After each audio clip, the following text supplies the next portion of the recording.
Bulan Ramadan telah tiba. Umat Islam di seluruh dunia bergembira dan berlomba-lomba untuk memperbanyak ibadah. Namun, banyak hal yang perlu diluruskan terkait kebiasaan yang dilakukan ketika bulan Ramadan, khususnya di Indonesia. Berikut adalah 11 hal yang perlu diluruskan ketika puasa. Hal pertama, padusan. Menjelang bulan suci Ramadan, kaum muslimin di Indonesia melakukan ritual padusan. Mereka anggap itu untuk membersihkan jiwa dan raga, agar terbebas dari segala dosa. Ini adalah budaya yang tidak sesuai dengan Islam. Islam tidak pernah mengajarkan membersihkan dosa dengan cara padusan. Hal kedua, nakar. Ziarah kubur termasuk amal mulia dalam Islam, karena ziarah kubur bisa mengingatkan orang akan kematian. Islam memberikan kelonggaran untuk melakukan ziarah kubur di waktu kapanpun. Karena itu, kita tidak boleh membatasinya hanya ketika menjelang Ramadan. Hal ketiga, membangunkan sahur. Banyak daerah memiliki cara berbeda untuk menunjukkan waktu sahur. Ada yang memukul tiang listrik, kentongan, teriak-teriak sambil membawa rebana, dan lain-lain. Padahal Islam telah memiliki cara sendiri untuk menunjukkan waktu sahur, yaitu azan awal sebelum subuh. Lebih baik kita melakukan sunnah daripada melakukan tindakan yang mengganggu istirahat masyarakat. Hal keempat, waktu imsak.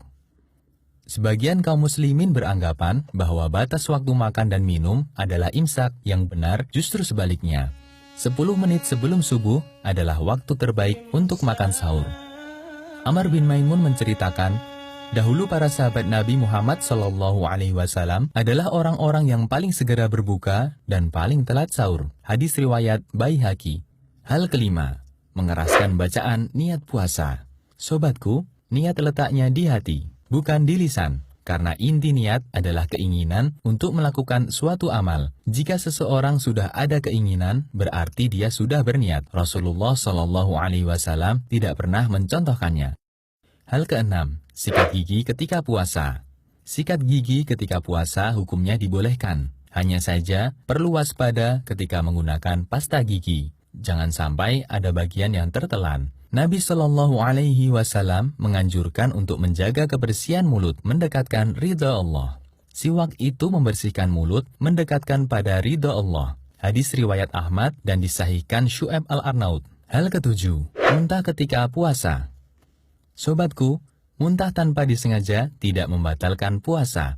Sedangkan muntah dengan sengaja, puasanya batal. Jika kita merasa perutnya mual dan akan keluar sesuatu, maka jangan memaksakan diri untuk memuntahkannya. Rasulullah SAW bersabda, siapa yang tidak sengaja muntah, tidak wajib qadha. Dan siapa yang sengaja muntah, wajib qadha. Artinya puasanya batal.